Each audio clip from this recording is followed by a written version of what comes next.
Assalamualaikum warahmatullahi wabarakatuh. Selamat siang teman-teman semua. Semoga sehat selalu dan selalu ceria pada hari ini. Pada kesempatan kali ini, kami dari kelompok 8 bermaksud ingin mempresentasikan hasil dari diskusi kami mengenai pelanggaran kode etik profesi kesehatan pada pasien yang memiliki penyakit menular atau HIV/AIDS. Sebelum kita bahas lebih dalam lagi mengenai pelanggaran kode etik profesi kesehatan pada pasien yang memiliki penyakit menular dan juga HIV/AIDS, mari kita ketahui terlebih dahulu pengertian dari penyakit menular dan juga HIV/AIDS.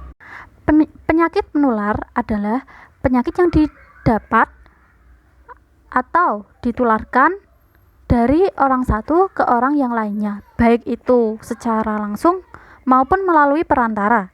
Biasanya penyakit menular ini sangat berkaitan erat dengan penyakit menular seksual. Nah, penyakit menular seksual sendiri merupakan penyakit yang dapat menular melalui hubungan seksual.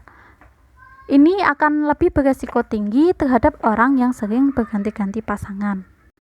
Sedangkan pengertian dari HIV sendiri yaitu HIV adalah merupakan singkatan dari Human Immunodeficiency Virus, yaitu sejenis virus yang menyerang sistem kekebalan tubuh manusia.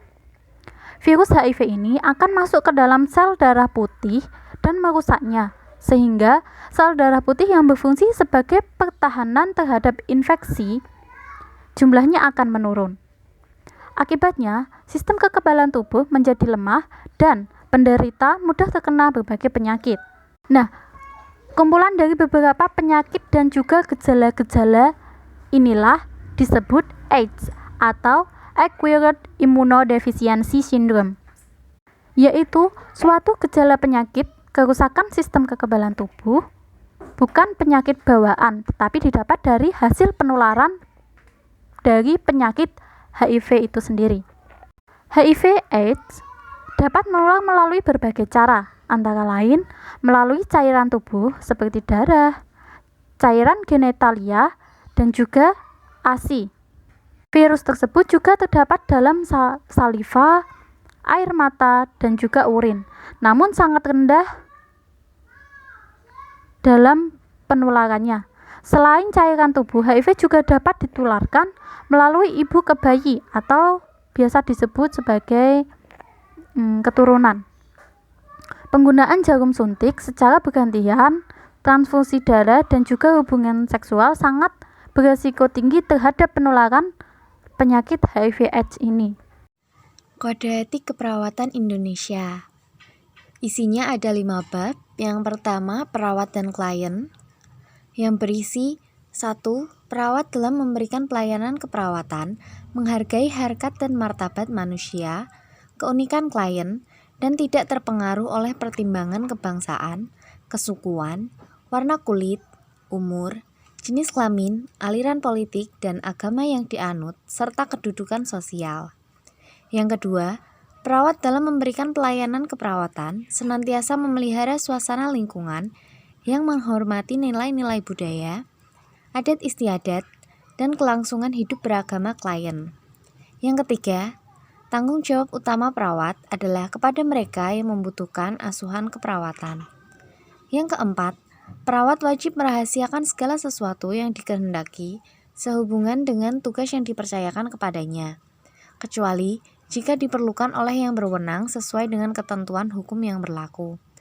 Bab 2. Perawat dan praktek, berisi 1. Perawat memelihara dan meningkatkan kompetensi di bidang keperawatan melalui belajar terus-menerus. Yang kedua, perawat senantiasa memelihara mutu pelayanan keperawatan yang tinggi, disertai kejujuran profesional yang menerapkan pengetahuan serta keterampilan keperawatan sesuai dengan kebutuhan klien. Yang ketiga, perawat dalam membuat keputusan didasarkan pada informasi yang akurat dan mempertimbangkan kemampuan serta kualifikasi seseorang bila melakukan konsultasi, menerima delegasi, dan memberikan delegasi kepada orang lain. Yang keempat, perawat senantiasa menjunjung tinggi nama baik profesi keperawatan dengan selalu menunjukkan perilaku profesional. Bab 3. Perawat dan masyarakat, yang berisi perawat mengemban tanggung jawab bersama masyarakat untuk memprakarsai dan mendukung berbagai kegiatan dalam memenuhi kebutuhan dan kesehatan masyarakat. Bab 4. Perawat dan teman sejawat. Yang berisi 1. Perawat senantiasa memelihara hubungan baik dengan sesama perawat maupun dengan tenaga kesehatan lainnya, dan dalam memelihara keserasian, suasana lingkungan kerja, maupun dalam mencapai tujuan pelayanan kesehatan secara keseluruhan. 2. Perawat bertindak melindungi klien dari tenaga kesehatan yang memberikan pelayanan kesehatan secara tidak kompeten, tidak etis, dan ilegal. Bab 5. Perawat dan profesi, yang berisi 1. Perawat mempunyai peran utama dalam menentukan standar pendidikan dan pelayanan keperawatan serta menerapkannya dalam kegiatan pelayanan dan pendidikan keperawatan. 2. Perawat berperan aktif dalam berbagai kegiatan pengembangan profesi keperawatan. 3. Perawat berpartisipasi aktif dalam upaya profesi untuk membangun dan memelihara kondisi kerja yang kondusif demi terwujudnya asuhan keperawatan yang bermutu tinggi. Lalu, ada dasar hukum penanggulangan penyakit HIV/AIDS dari Permenkes nomor 21 tahun 2013 tentang penanggulangan HIV/AIDS. Di sini saya ambil pasal 2 sampai pasal 9. Pasal 2. Ruang lingkup pengaturan dalam peraturan menteri ini meliputi penanggulangan HIV dan AIDS secara komprehensif dan berkesinambungan yang terdiri atas promosi kesehatan, pencegahan, diagnosis, pengobatan, dan rehabilitasi terhadap individu, keluarga, dan masyarakat. Pasal 3. Pengaturan penanggulangan HIV dan AIDS bertujuan untuk 1. Menurunkan hingga meniadakan infeksi HIV baru. 2. Menurunkan hingga meniadakan kematian yang disebabkan oleh keadaan yang berkaitan dengan AIDS. 3. Meniadakan diskriminasi terhadap ODA. 4. Meningkatkan kualitas hidup ODA.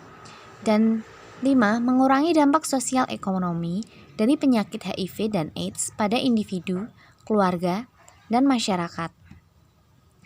Pasal 4. Dalam penanggulangan HIV dan AIDS harus menerapkan prinsip sebagai berikut. 1. Memperhatikan nilai-nilai agama, budaya, dan norma kemasyarakatan. 2.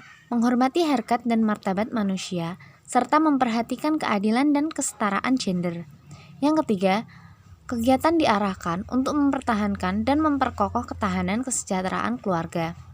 Yang keempat, kegiatan terintegrasi dengan program pembangunan di tingkat nasional, provinsi, dan kabupaten atau kota. Yang kelima, kegiatan dilakukan secara sistematis dan terpadu, mulai dari peningkatan perilaku hidup sehat, pencegahan penyakit, pengobatan, perawatan, dan dukungan bagi yang terinfeksi HIV atau ODA, serta orang-orang terdampak HIV dan AIDS. Yang keenam, kegiatan dilakukan oleh masyarakat dan pemerintah berdasarkan kemitraan. Yang ketujuh, melibatkan peran aktif populasi kunci dan ODA, serta orang-orang yang terdampak HIV dan AIDS. Dan yang kedelapan, memberikan dukungan kepada ODA dan orang-orang yang terdampak HIV dan AIDS agar dapat mempertahankan kehidupan sosial ekonomi yang layak dan produktif. Pasal 5. Strategi yang dipergunakan dalam melakukan kegiatan penanggulangan HIV dan AIDS meliputi 1. Meningkatkan pemberdayaan masyarakat dalam penanggulangan HIV dan AIDS. 2. Memprioritaskan komitmen nasional dan internasional. 3. Meningkatkan advokasi sosialisasi dan mengembangkan kapasitas. 4. Meningkatkan upaya penanggulangan HIV dan AIDS yang merata, terjangkau, bermutu, dan berkeadilan, serta berbasis bukti, dengan mengutamakan pada upaya preventif dan promotif.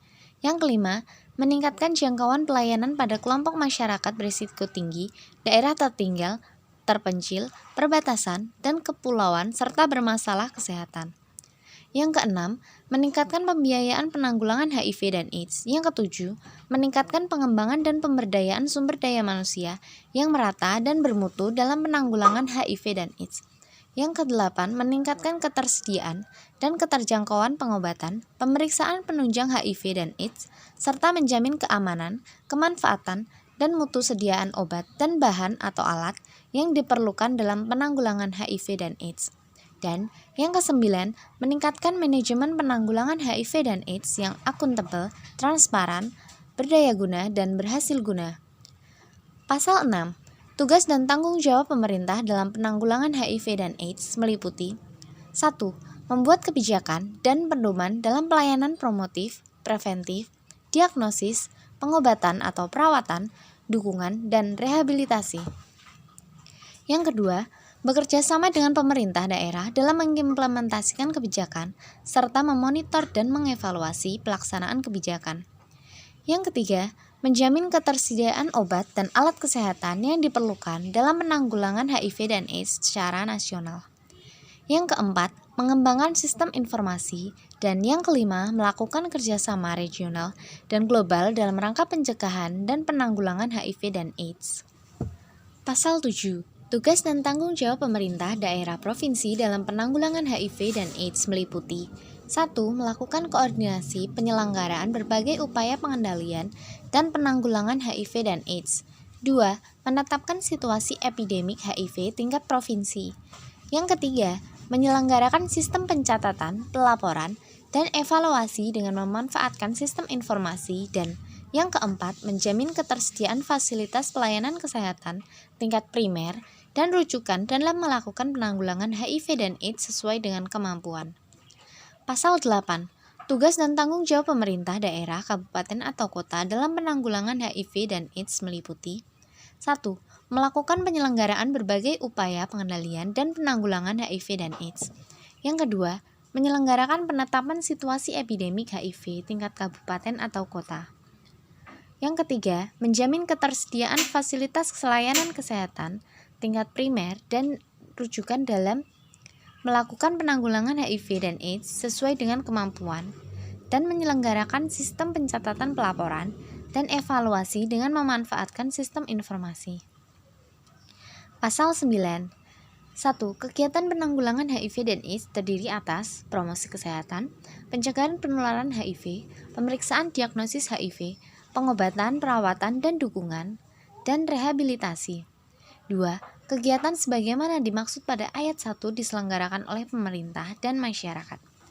Ketiga, penyelenggaraan kegiatan sebagaimana dimaksud pada ayat 1 dilakukan dalam bentuk layanan komprehensif dan berkesinambungan. Yang keempat, layanan komprehensif dan berkesinambungan sebagaimana dimaksud pada ayat 3 merupakan upaya yang meliputi semua bentuk layanan HIV dan AIDS yang dilakukan secara paripurna mulai dari rumah, masyarakat, sampai ke fasilitas pelayanan kesehatan. Yang kelima, ketentuan lebih lanjut mengenai pedoman layanan komprehensif dan berkesinambungan diatur dengan peraturan menteri. Upaya pencegahan dari penyakit HIV/AIDS. Yang pertama yaitu memberikan pendidikan kepada remaja terkait tentang penyakit HIV/AIDS. Kemudian, memberikan edukasi kepada orang-orang, terutama pada remaja yang rawan terjadi pergaulan bebas maupun ibu rumah tangga. Adanya program dari pemerintah untuk mencegah terjadinya penyakit HIV/AIDS. Kemudian, Kementerian Kesehatan perlu menyusun kebijakan dalam meningkatkan promosi VCT yang disarankan untuk ibu hamil agar dapat mengetahui terjadinya risiko terkena penyakit HIV/AIDS. Selanjutnya, pemerintah sebaiknya memiliki program intervensi preventif dan promotif tentang HIV/AIDS yang mencakup kesehatan reproduksi, terutama tentang risiko, metode penularan, dan upaya pencegahan HIV/AIDS bagi remaja maupun calon pengantin. Kemudian, orang tua memberikan pengawasan bagi anaknya agar tidak terjerumus dalam hal-hal yang dapat meningkatkan risiko penularan HIV/AIDS, salah satunya mengawasi anak dalam hal bergaul di lingkungan manapun. Contoh kasus, dilansir dalam unggahan kompas.com, pelayanan medis di Kabupaten Semarang kembali mendapat sorotan negatif. NN berusia 27 tahun, seorang perempuan dari sebuah desa terpencil di wilayah Tengaran, Kabupaten Semarang, ditolak berobat di Puskesmas Tengaran gara-gara tidak membawa surat rujukan dokter. Yang lebih menyakitkan, identitas NN yang kebetulan mengidap HIV/AIDS dibocorkan oleh salah seorang perawat. Perilaku diskriminasi yang dialami NN itu diungkapkan oleh konselor dan aktivis HIV/AIDS Semarang, Andreas Bambang. Peristiwa itu terjadi pada Minggu 5 Juli lalu. Awalnya, lanjut Andreas, NN mengeluh sudah 3 hari mengalami panas tinggi, nyeri perut, dan sakit pada benjolan di bagian leher sebelah kiri. Andreas lantas menyarankan NN untuk segera memeriksakan diri ke Puskesmas Tengaran agar mendapatkan layanan darurat. Namun, sesampainya di sana, NN justru dilayani dengan buruk. Tak tahan dengan rasa sakit yang diderita, NN bertolak ke RSU Salatiga. Lagi-lagi di sana dia ditolak setelah dokter jaga mengetahui bahwa NN adalah pasien dari dokter Luki, sehingga harus ada rujukan dokter tersebut. Dokter jaga juga beralasan tidak ada penyakit meskipun NN ngotot perutnya terasa sangat nyeri. Kemudian, NN ditawari suntik anti nyeri, tetapi harus membayar meskipun pasien ini memegang kartu Jamkesmas. Konselor yang pernah memegang konseling HIV/AIDS artis-artis dari Jakarta ini sangat menyayangkan stigma dan diskriminasi yang diterima orang-orang dengan HIV/AIDS justru dari kalangan medis. Analisis kasusnya. Dalam kasus tersebut diketahui bahwa seorang perawat itu telah melanggar kode etik karena membocorkan identitas NN yang mengidap HIV/AIDS. Perilaku yang tidak mengenakan pun dialami oleh NN di puskesmas karena tidak dilayani dengan baik. Stigma dan diskriminasi sangat kental dan melekat pada penderita HIV/AIDS. Pemberian label negatif pada orang yang mengidap HIV/AIDS karena masyarakat menganggap penyakit tersebut merupakan suatu yang sangat menakutkan, menjijikkan, memalukan yang terjadi akibat melanggar norma yang sudah disepakati oleh suatu kelompok masyarakat tersebut. Tak jarang dalam suatu kelompok masyarakat apabila terdapat korban HIV/AIDS akan terintimidasi, terdiskriminasi, dan akan merasa terkucilkan. Sehingga dalam kasus NN tersebut tidak ada yang peduli dengan keadaan NN dan selalu mendapat perlakuan diskriminasi. Seharusnya petugas kesehatan harus bisa menjadi pendukung sosial bagi penderita HIV/AIDS agar pasien tidak mengalami stres karena perlakuan yang diskriminasi. Dan pelayanan yang baik dari petugas kesehatan dapat menyebabkan berperilaku positif. Perilaku petugas kesehatan yang ramah dan segera mengobati pasien tanpa menunggu lama-lama, serta penderita diberi penjelasan tentang obat yang diberikan dan pentingnya makan obat yang teratur. Sekian presentasi dari kelompok kami. Wassalamualaikum warahmatullahi wabarakatuh.